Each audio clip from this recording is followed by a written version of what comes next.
Okay. Good afternoon, everyone, and thank you for joining our 12th webinar of the TAM R&D webinar series. The topic for today's webinar is architecture overview of NSXT 3.0 and what is new in 3.0 version. So NSXT 3.0 was released 2 to 3 months back, and since there are a lot of changes in the architecture from NSXV to NSXT, and a lot of organizations have already started to migrate from V to T, and some are planning to migrate from V to T. We thought of doing a architecture overview session for all the TAM customers. So today we have Saurabh Kalra and Ujjwal Gaurav. They're both from NSX engineering team based out of Pune. They will be delivering this webinar. Ujjwal will help us with the Q&A. So if you have any questions during the webinar, you can use the Q&A window at the bottom to put your questions, and Ujjwal will help answer those questions. We are also recording this webinar, so get in touch with your respective TAMs to get the recording after the session, and also share it with your colleagues and friends who were not able to make it to this webinar. So by default, we are putting everyone on mute. If you have any questions, use the Q&A window, and we will try to unmute everyone in the last 5 to 10 minutes, where you can unmute yourself. You'll get an option to unmute yourself, and then you can also ask the question directly to the presenter. Yeah. So I think we are good. I will hand it over to Saurabh now. Thanks, Nitin, for the introduction, and good afternoon, everyone. Thanks for joining us today, and thanks, Ujjwal, in advance for helping us for all the Q&A. So let's get started.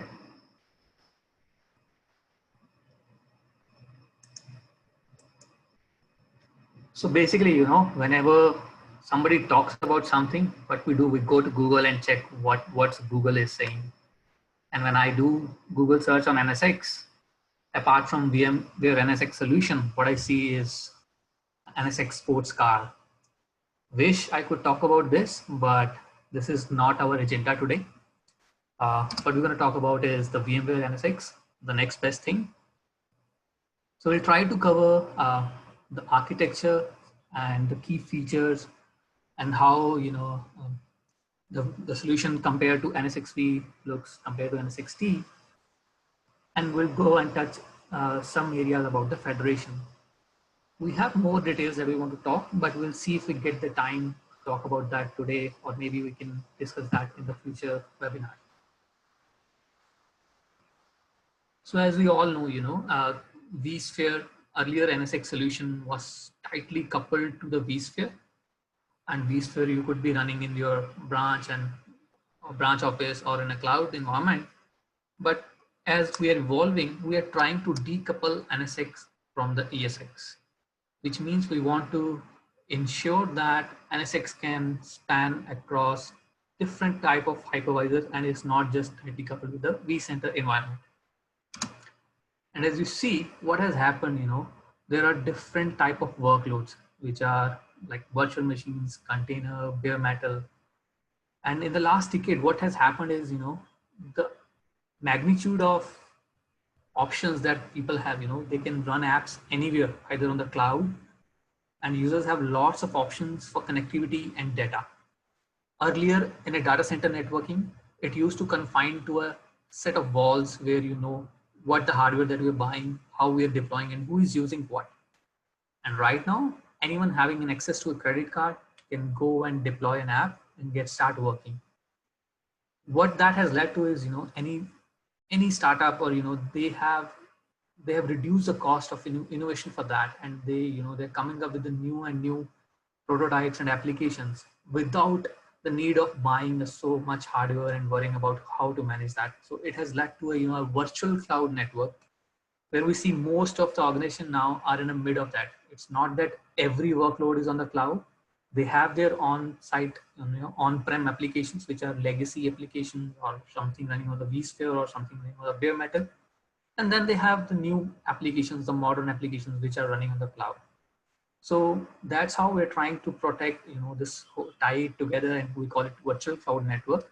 And we have a management layer or a clear visibility using another solution called VRNI. Sorry. And with NSX, we have a full approach, like the end-to-end approach for the data center networking, starting from switching to routing to firewall, IDS, IPS, load balancer, service monitoring, everything is part of the solution. Like if you compare, like if you do something similar just for the VM workloads, you have to go for a different set of solutions from different vendors, and then you need to work on their interoperability, whether they'll talk to each other, whether you can do some automation around it. So with NSX, you need not to worry about having different type of workloads and the different functions or the features required in the data center networking. You have everything from switching to analytics, and you can automate, like if this workloads gets deployed, punch in this routing, punch in this firewall rules, punch in the load balancer. So everything is available and is integrated. You don't have to work with different vendors and solutions altogether. It makes the management very easy. That's what I'm trying to explain. So moving on to the architecture. So the NSX, there are three planes: data plane, control plane, and the management plane. Where NSX manager is like sits on top, or you can say the entry point to the system. You can connect it with the vCenters. It can connect to up to 16 vCenters now, and you can connect it with your container environments like cloud management portals, or using an NSX container plugin. You can also connect it with Kubernetes or OpenShift environments. And the database, we'll talk more about the NSX manager. And then there is a control cluster. This is a 3-node control cluster, which is scalable, and it maintains the dynamic and the runtime state of your network environment. Even if your data path goes away, even if your control plane goes away, like if there is a failure in the control plane, the data path is not impacted. It does not come in the data path. It is just maintain the runtime information. It punches in the firewall, the firewall rules. It punches in the forwarding tables. It maintains the topology information basically. And the data plane can be, we have different kind of data paths. It could be our hypervisors, which we call transport nodes. They're running a specific modules, NSX modules called NSX virtual switch or NVDS is running in that. And in case of KVM, there is also a version of NVDS running, which is based on Open vSwitch. And we can expand it to other hypervisors also in future. And we are adding more and more hypervisor support with every release. And then in the data path, we have NSX Edge VMs, which are, you can say the workloads which run a number of networking and core services which cannot be distributed across the hypervisor, and they're deployed in form of clusters. It could be, so that there's a pool of capacity available for that. Looking more into detail of NSX manager, it's like your entry point. You can use a UI. You can connect it to your another environments to take the input. You can use the API to get the information. Anything you push to NSX manager is basically your intent. It's a configuration that gets stored in the database.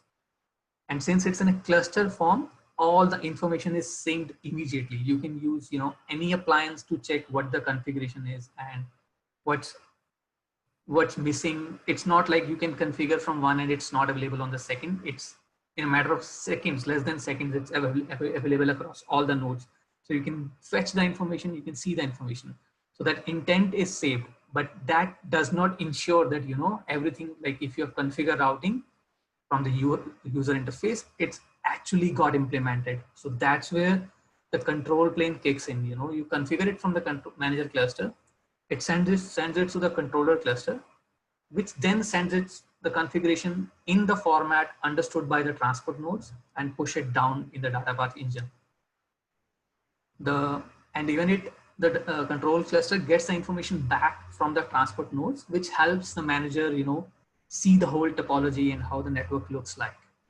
And the control plane is totally decoupled from it does not interfere directly in the data path. So even if the control cluster goes down because of XYZ reason, your data path keeps working. And whenever it comes back, it gets the configuration again from the NSX manager and push it down again. And control, you can say the control plane is divided into two parts. One we call CCP, central control plane.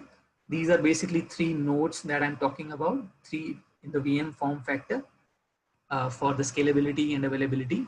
And then there is a local control plane, which is running on every transport node, whether it could be ESX, KVM, or an edge node, which basically receives a configuration from the control cluster and also sends information back to the control cluster.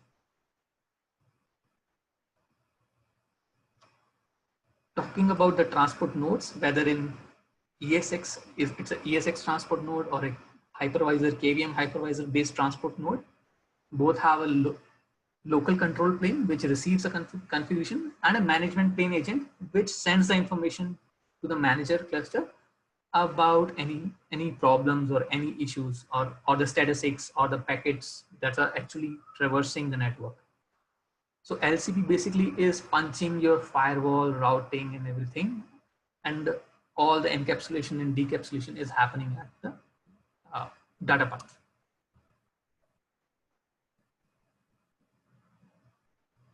And as I've mentioned earlier, the NVDS in case of KVM is based on a variant of Open vSwitch, which is portable and can be used in different flavors of hypervisors based on Linux. So what we have done in the recent releases, like from the NSX T2.4 release, earlier we used to have, this controller cluster, a separate 3 control cluster, 1 manager appliance. Then we came out with a 1 policy appliance, which is like intent driven configuration, where you say this is what you want, like these are the number of rules, and then they keep getting pushed to all the relevant nodes that are getting added in future or required right now. So we combined all of this into a 1 single unified appliance, so that there are less number of deployments, and you can basically have less overhead of managing so many virtual appliances in your environment. It's just now three VMs, which run the controller and manager combined. They are different services running within the same appliance, and you don't need to consider how much resources, CPU, memory, and disk would be required for so many appliances. So we just reduce the number of appliances. So the same architecture that we discussed, you can think of it, this is basically a 1 single appliance. Instead of just 1 appliance, we have now 3 appliances they are running, and 3 controller, but there are only 3 VMs. Each VM is running an instance of manager and a controller. This helps, the scale out, and in case of failover, you have more redundancy.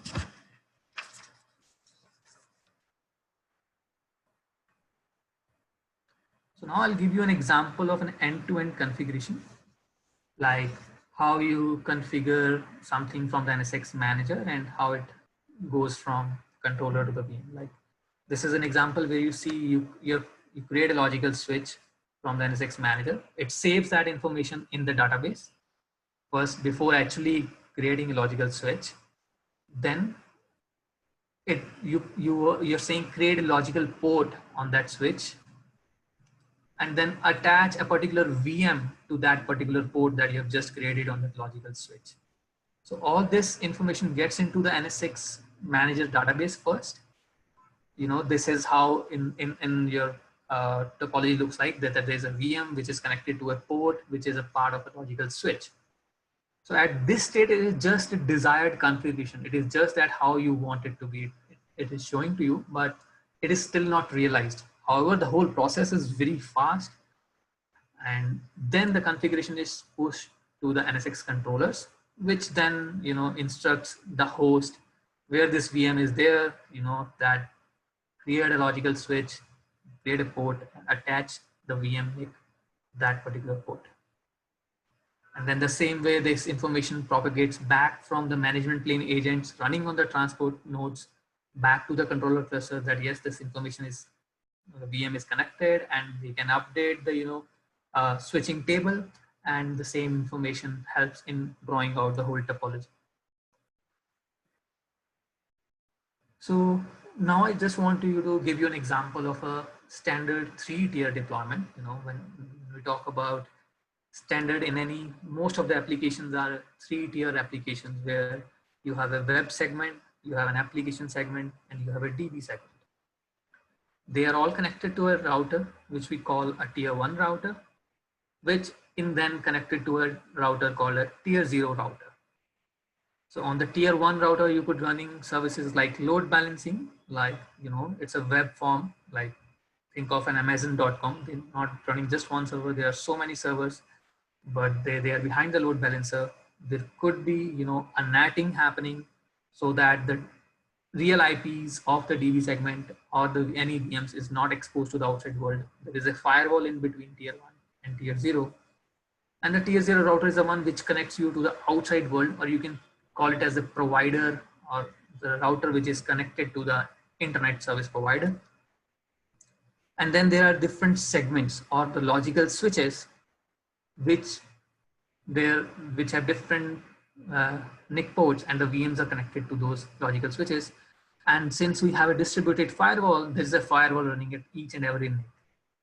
So there's a lot of configuration in this standard 3-tier, right? But with NSXT, we have a policy API or the policy layer.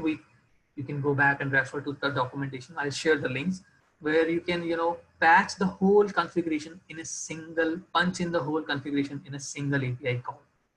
You just push all your desired configuration, and then it goes and starts punching tier 0, tier 1 segments, VMs, and if there is any failure, you see the alarms that something could not be configured or could not be pushed correctly, and then you can just go and fix that part. But the whole configuration can be done in just one simple, one single API. Now talking about NSX V and T, there's a lot of people coming out. Oh, we have NSXV, what is new in NSXT, why we should go about NSXT, what's the difference? At a very high level, you can say, NSXV is a solution which is tightly coupled to the vSphere environment. And NSXT is our new solution which can work on multiple environments. It can work on vSphere environment and we are adding all the new functionality and the feature sets to the NSXT going forward. We still support NSXV, but there are architecturally different advantages for all the new deployments to stick to NSXT. But having said that, you can see that in NSXV, the NSX manager was tied to a single vCenter, and in case of NSXT, you can connect to 16 vCenter. But if you are running a vSphere shop and you just need one NSX manager and you have vCenter, you are perfectly fine if you're using NSXV. This is more of a discussion based on what's the need, whether you have a greenfield deployment or you have an existing NSX deployment. So it all depends upon how you are using and what are your use cases for the NSX and what you want to achieve out of it. But both can provide routing, firewall, switching, and both have different way of support of different. The cloud support and the container support is where is NSXT, and is more forward looking and getting all the new features. But what if you have NSXV already deployed, and what are your options? How can VMware help there? So there are basically could be three scenarios there. One is you have one deployment which is of NSXV, but you want a new deployment which is based on NSXT, and there is no urgent need to consolidate. It's just like you have two different houses and everything works fine. We provide support for both of that. Or you have an existing house, but you want to remodel it and take it to new feature sets and everything new on the new architecture. So you use our in-place migration tools, which we have migration tools from migrating from NSXV to T. You can use that and migrate from one version to the other. Or you plan to migrate eventually, not right now. So you're putting your new workloads on NSXT. There are existing workloads on NSXV, which you plan to move to one. And then there are solutions like NSX Hybrid Connect and cloud management, where you can migrate your old workloads to the cloud and use NSXT to manage everything together. So all these combinations are there.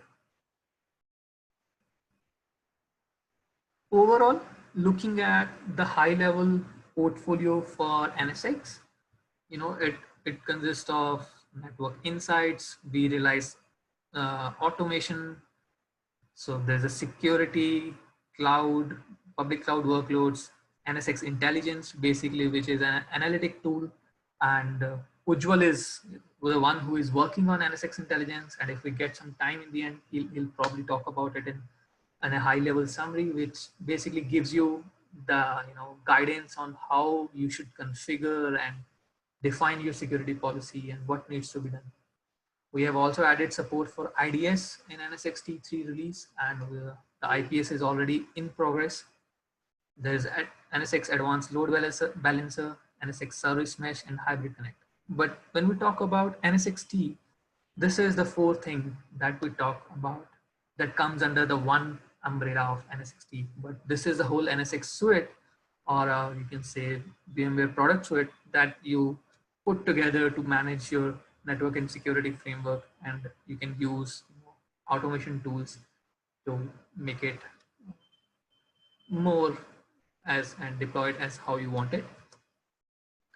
So now I'll talk about what are the key new features in NSXT 3.0. The first set is the clouds. We are now going ahead full-blown support with the cloud environment, where we are adding support for the federation. Federation is nothing where you can configure your multiple or manage your multiple deployments from a central console, and it supports different types of either on-prem data centers or NSX cloud, and VMC on AWS is something we are going to support in future with federation. And in Cloud Scale Net, basically we are adding support for cloud, the government clouds based on AWS and Azure. We are adding support for L3 EVPN multivariate routing, which is used in case of telco environments. And you can chain, different services, like first the packet goes to this firewall, and then it goes to a different firewall. You can chain to achieve different security use cases. Then there is a security. We are adding more support for there is already distributed firewall, edge firewall, URL load, and FQDN and application level detection. But we are adding support for IDS, NSX intelligence, and even for the physical workloads based on Windows 2016. And then networking for modern apps. As a company, as a VMware as a whole, we are investing, a lot towards making containers as a first-class citizen. You can see that you might have heard about the Project Pacific and Tanzu. So basically in vSphere now, container is a first-class citizen, and NSXT provides rich set of networking capabilities like switching, routing, and load balancing. We integrate with Kubernetes to help you configure your security policies and provide namespace isolation. It even integrates with the cluster API so that customers can create load balancers and publish application outside of the cluster. And then you can use different interfaces like VMware Cloud Foundation, Project Pacific, and Kubernetes to integrate. And then on the operation side, we are adding support for a converged VDS. We'll talk about it probably in the next or some other webinar. And we're adding support, multiple alarms and SNMP traps. OpenStack plugin is getting updated. You can use Terraform and Ansible modules also to configure NSX. So we're making it more easy for the DevOps folks also. So there are a lot of features. I'm not going to talk about each and every one that we're going to add, but today what we're going to stick to is probably the NSX Federation. So I'll talk about that more. This all information is already available and I believe the recording will be shared. So I will not go point by point on all of this. So this is just a summary in like what we all are adding new in NSXT apart from what already is there. So before I jump into Federation, I would like you to show a demo. So you all can see my screen, right? Yes, we can see. Sorry.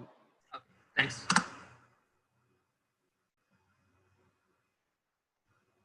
So I'm logging to NSX Manager right now. So if there is any delay, please understand that I'm working remotely and then I'm logging via VPN to my office, and then the data center is in somewhere in US. So if there is some delay, please ignore that. So this is how the NSX Manager dashboard looks like. It gives an overview.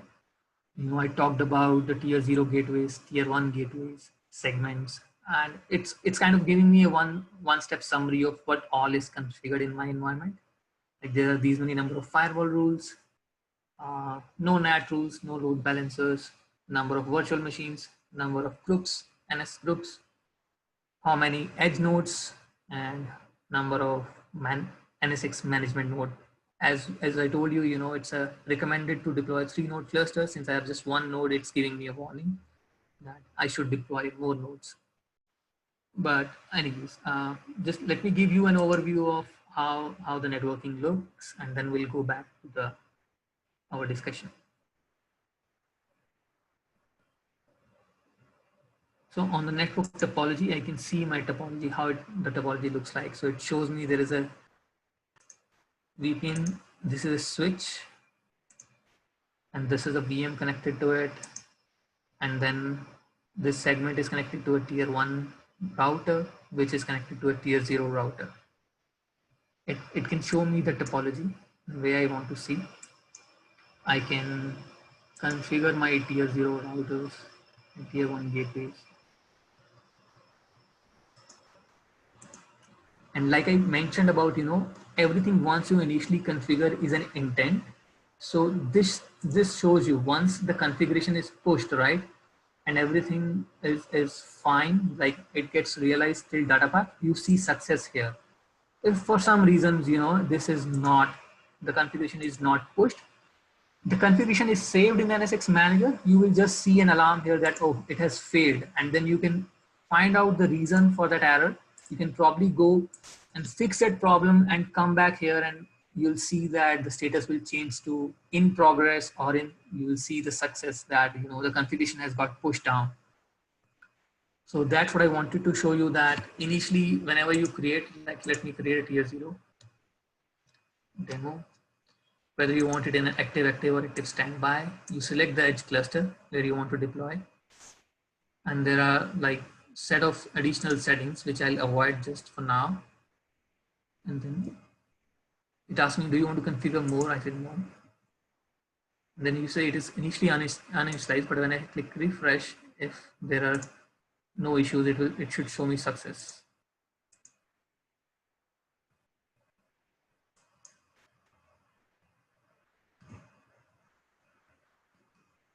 Okay, I'll come back to the screen. Let's see. Yeah, so it is this configuration. You know, this router, if I go to my any transport node and give a API, get it by an API or a CLI command, I'll be able to see that configured on that transport node. Let's jump back to our discussion on the NSX Federation.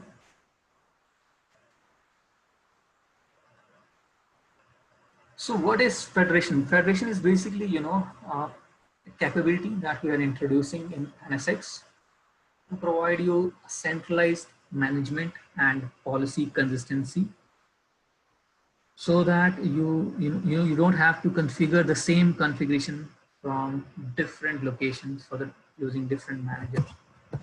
And right now, you know, when you're using a global manager, your locations or different sites could be based on on-prem data center, or a data center based on a public cloud, AWS or Azure, or it could be your site running on VMC, AWS. But for now, we just support on-prem data centers and public clouds. We are adding the support for VMC. But it makes you configuration, managing your configuration across on-prem and public cloud and service providers very easy. Like let's take an example. You know, let's say you have 3 locations: location 1, location 2, and up to location N, or a location 3. And on every location, you have a local manager, or you can say a cluster of local managers. There are 3 nodes, or it's a user choice to deploy just 1 node. However, VMware recommend deploying 3 node cluster for the manager and the controller.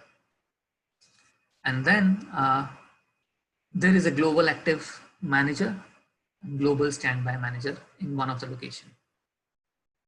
And then you use the API or UI from the global manager to configure your configuration or across different locations. You don't have to, you know, manage it or go to each and every NSX deployment, and for the configuration, you can use just one global active manager to configure everything in the one go.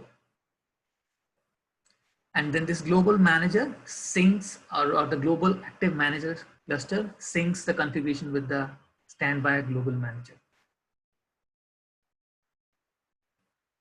What are the primary use cases? Basically, it's you know, you can have a security across your on-prem and clouds, consistent security.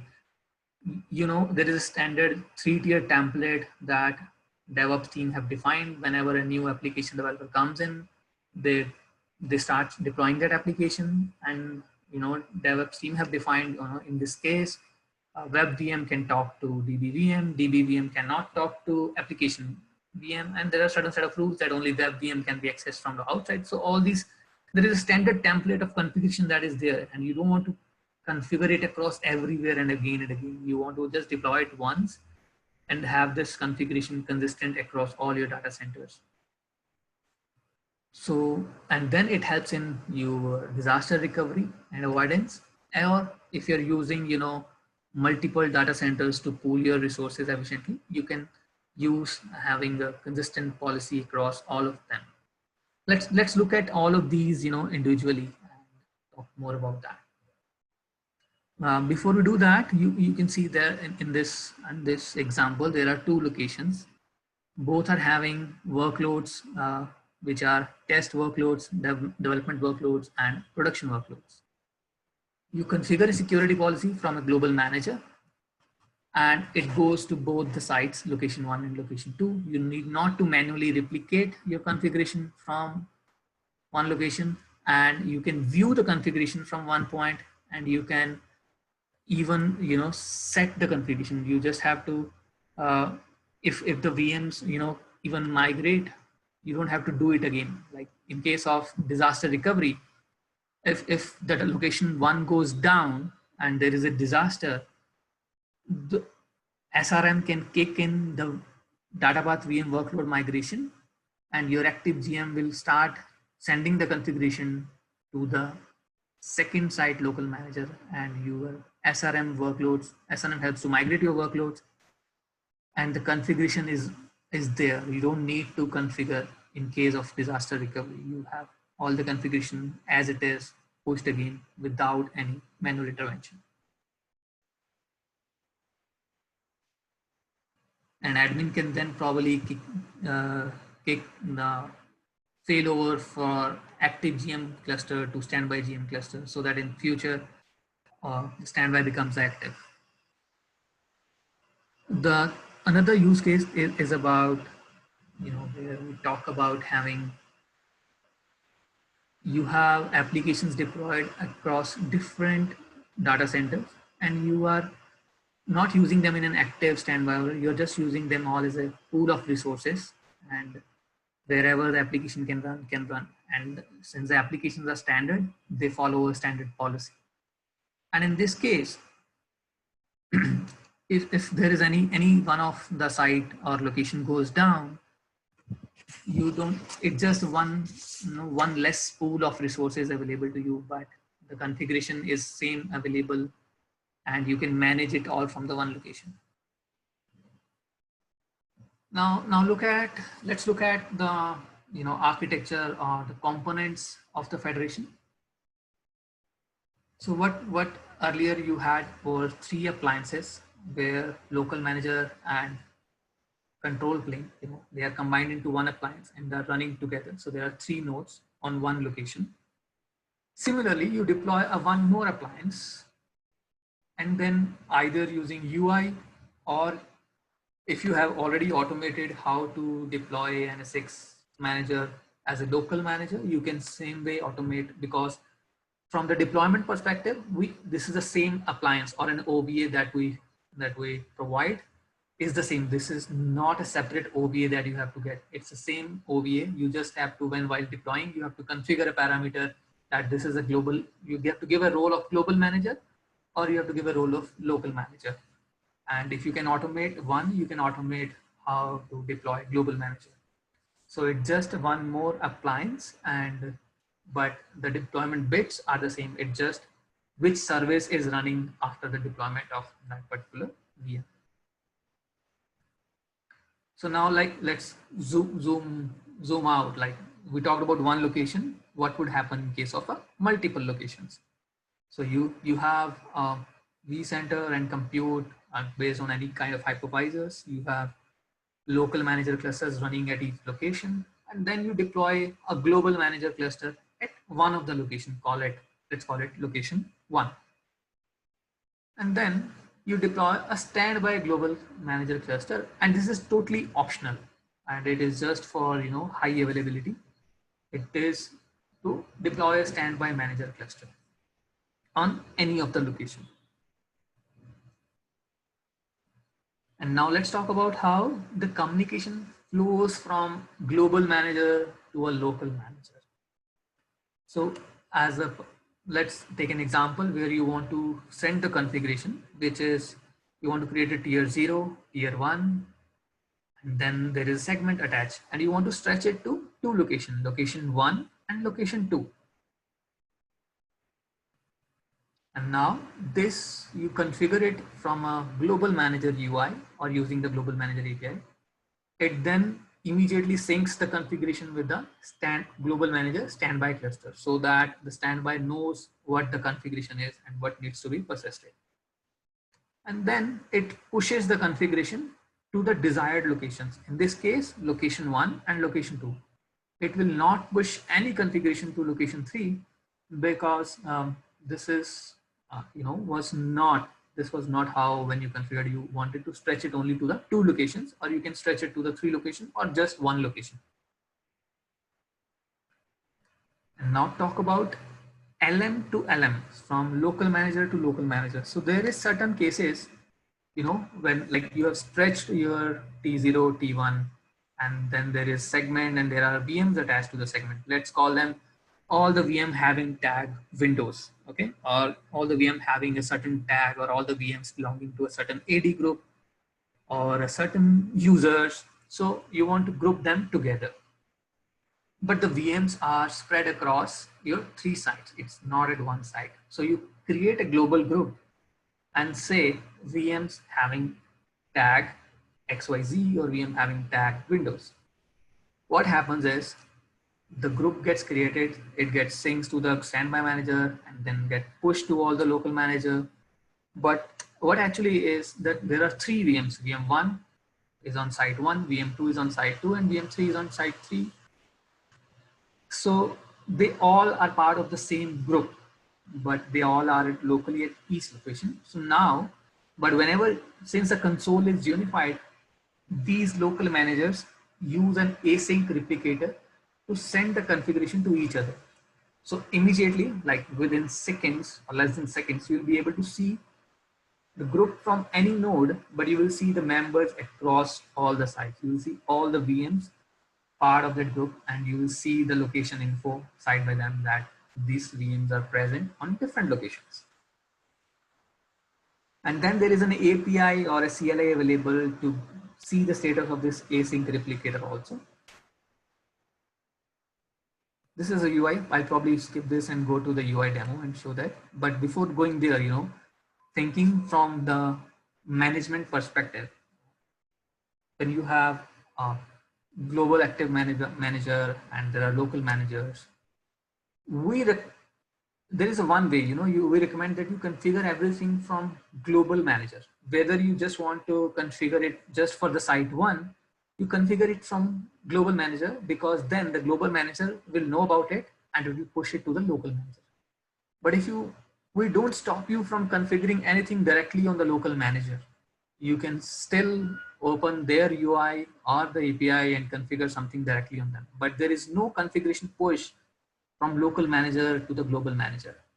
So that configuration will remain local and will not be visible. So in case there are scenarios you want to have some configuration specifically just for the local site and want to manage it from there, you can do that. There is no restriction on that. But please remember that if this configuration will not be manageable from the global manager. So if you want, you can configure it and keep it specific to that location, so that at least you have one console from where you can manage everything. That's from the management perspective. So in summary, what are the benefits of NSX Federation? It's like you have consistent policy across your locations. There is a single pane of glass. You don't need to open different UIs from the global manager itself. You can select any of the local manager. I'll show you that in the UI. You have simplified disaster recovery architecture, and it makes it, the life of admin easier and simpler to manage. Let me show you the demo before, and we'll come back to the presentation again. So now I'm going to a different deployment, and it shows me that now I'm going to log into a NSX Global Manager. So I'll log in.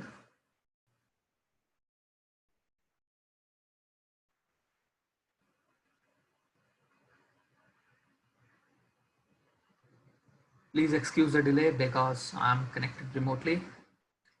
So here you see this drop down is new into this. Rest of the UI is pretty much similar. That I can see there is a global manager which is running on London side, and there are 3 different sites: London, New York, and Paris. If I go to system, I can see that for the global manager, there are 3 different appliances, 3 nodes, all are in green. And there are 3 different locations, all have a cluster. They are all are, sync status, and then remote tunnel endpoint status. This remote tunnel endpoint is basically when the edge clusters form the Geneve tunnels among them. That is remote tunnel endpoint.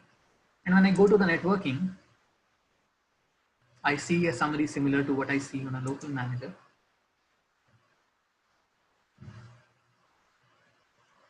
So here, if you see, I have created tier 0 gateway 1, tier 0 for Paris, tier 0 for New York, and tier 0 for London. But what I have done, I have configured a tier 0 for London, New York, and Paris from global manager, so that I can view all my tier 0s from the same console. But if I just go to, and this tier 0, right now I can show you, the location is just London. For the London, there is just London. For New York, the location is just New York. For Paris, the location is just Paris. And for tier 0, this is spanned across all the 3 locations. Now, if I just choose to go to any of the local manager, I don't need to open its IP and log in from a different browser or a different browser tab. I can use the same console too. So here, if I go, I'll just see 2 tier 0s, right? Because one which is spanned across all the sites, and one which is specifically to London. And here I see this GM, this attribute helps me or anyone to know that this configuration is coming from a global manager. Similarly, if I create a tier 0 here, demo London, this one is I'm creating from local manager. So this will not show up on my global manager UI. This is specific and created, there's nobody stopping me to configure. So I've configured it. So it's immediately got success and realized. But this is a local. If I go back to my global manager, the count remains a 4. It won't show up.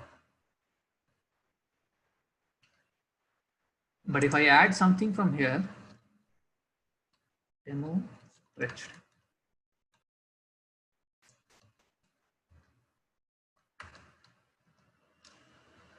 Okay, and I'll add all the locations here.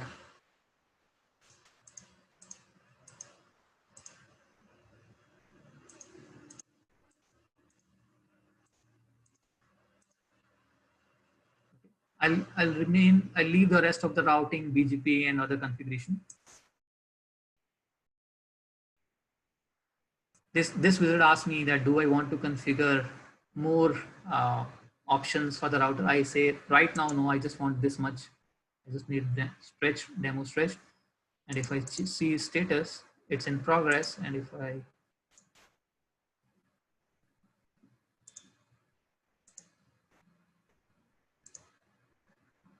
refresh, yeah, so this configuration has gone to all the sites. So if I now go to, let's say now I'll go to New York or maybe London first.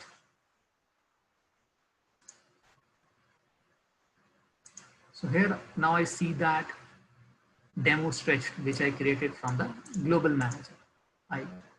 And similarly, if I go to New York, I'll be able to see this.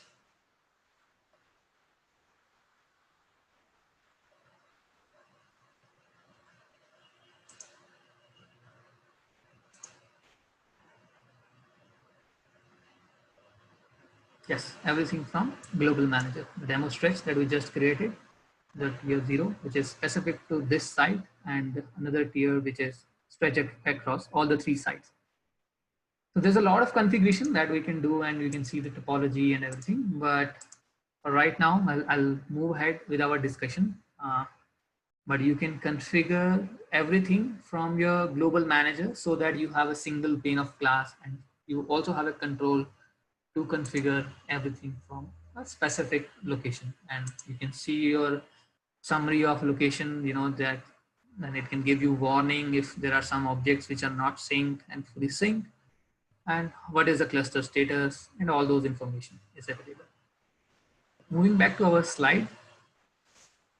So we talked about the federation benefits and what a sigh of relief. I thought would be, I'll probably exceed the time limit, but I'm pretty much in limit. We have time for the question and answers. And but before we go to that, the summary of the security. We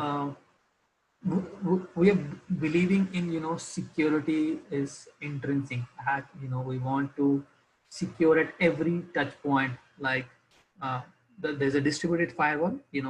Now the attacks are not limited just at the gateway or at the perimeter level. We always have internal threats, and we don't want a single point of failure. We have a distributed firewall. We have a gateway firewall. We do provide a guest introspection framework where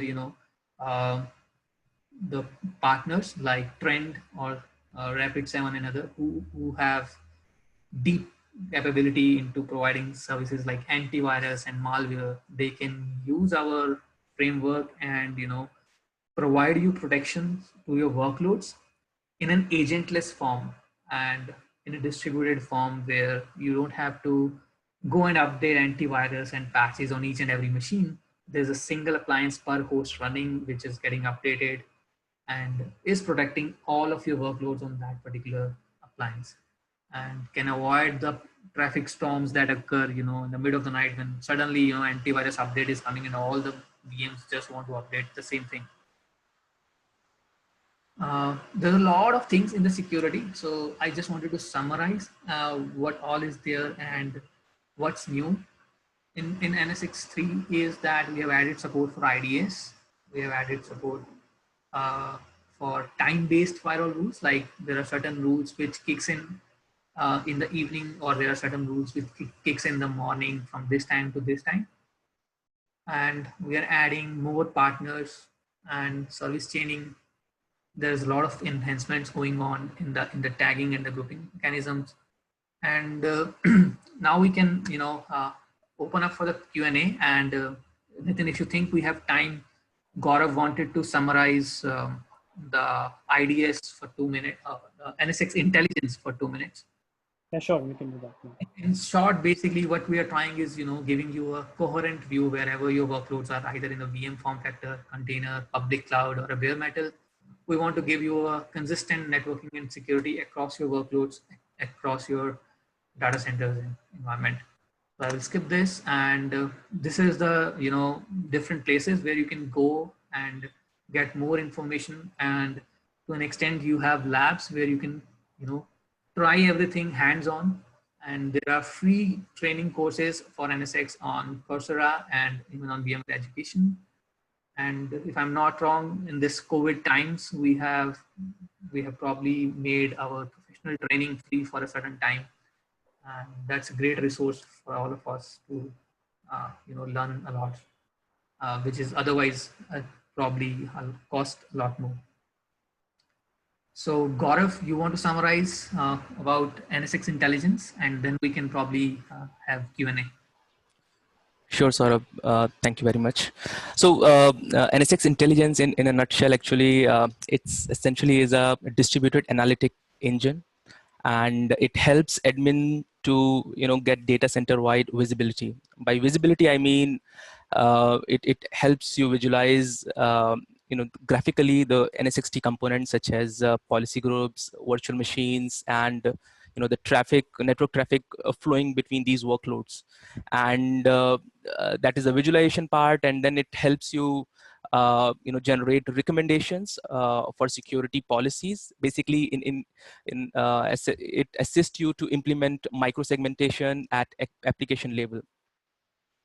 In coming release, we are also going to provide features like anomaly detections, which basically are network detection and response. The NDR is what it is called. And we are also going to enhance the support for the more workloads, for example, bare metal servers and maybe containers, and provide more context of these workloads. So we have two solutions. One is we call it VRNI, Varni, and which is for the breadth and for supporting a lot of other virtual and physical traffic visualization. And NSX intelligence is essentially is for the depth. It gives you a lot of visibility and a lot of context. So yeah, that is what NSX intelligence is all about. Okay. Yeah, that's it, Saurabh. Thanks, Gaurav. Yeah. So Saurabh, can we take some questions? We have some questions on the Q&A window which are not answered yet. So the first question is traffic shaping possible in NSXT? Yes, we have some capabilities of QoS, and there are different routing and all the other teaming policies, and you can configure that. But to elaborate more, we need to understand what kind of policy you are looking forward to. But that's supported well. Sure. Okay, and I had a question on IDS and IPS. So what is the overhead on the host when we enable IDS or IPS on the SXI host? What's the CPU and memory overhead? Do we have any benchmark for that? Yes, that's one of the primary goal. So far, it is just another kernel module that's getting added, and we have a performance test where we measure how much it's impacting in the data. So the impact is like close to 1 to 2% only. Okay. So Ram Kumar has a question. In current slide, they are configuring through global manager and is replicating in different locations. Okay, so that's the whole idea of global manager, right? You can push the configuration across different locations. Yes. Exactly. That's the point. You can use your local manager to configure, but is giving you a centralized console or a point to configure security, networking, and security policies. Like you want to create a tier 0, You want to stretch it across 3 locations. Instead of going it individually, creating one at each, you can configure one which stretches across all 3. Okay. So do we also maintain version control in this if we are pushing any configuration from the global manager to all the local managers? So in case if you have to revert back to the old It's maintained internally. It's maintained internally. So for the end user, there's only one configuration. And if there is a change, that gets pushed. And if there is some issues where you did some configuration change and it's not getting realized, there's harm that shows up that, because of this reason, it's not pushed. Okay. So there's a question from Sarpreet. Can we prevent the configuration changes on local manager so that everyone is forced to use global manager? Can we override this? Right now, there is no such switch. It is more or less based on how the end users want to. But I believe if there's a lot of customer demand on that is technically doable. And right now, also you can control it with the giving users a read-only permissions. You create a user with only read-only permissions, and then they have nothing they can do it on a local manager. Okay. Paresh has a question. Who is the competitor of NSXT? Okay. Do you want to answer this? Sorry? Who is the competitor of NSXT? I guess, Nitin, you are the best person to answer. So in terms of Kubernetes world, I would say a lot of open source solutions like Calico, Flannel, but then every solution has different capabilities. NSXT has all the capabilities in it. So let's not answer this question here. We'll reach out to them separately for this. There was one question on Tanzu service mesh. Ujjwal answered that question. Is Tanzu service mesh same as NSXT service mesh? I think the answer is yes. Tanzu service mesh actually uses NSXT service mesh, right? Yeah, so Tanzu is a bigger umbrella, so there are many things come under it, yes. Okay. That's it. We have answered the other questions. So I will try and unmute everyone if somebody wants to ask the question directly. Sure.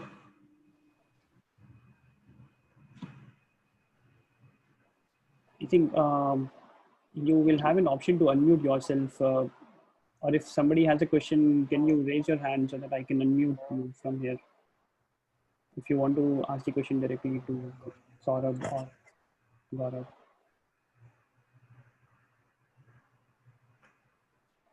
Okay, I don't see any question.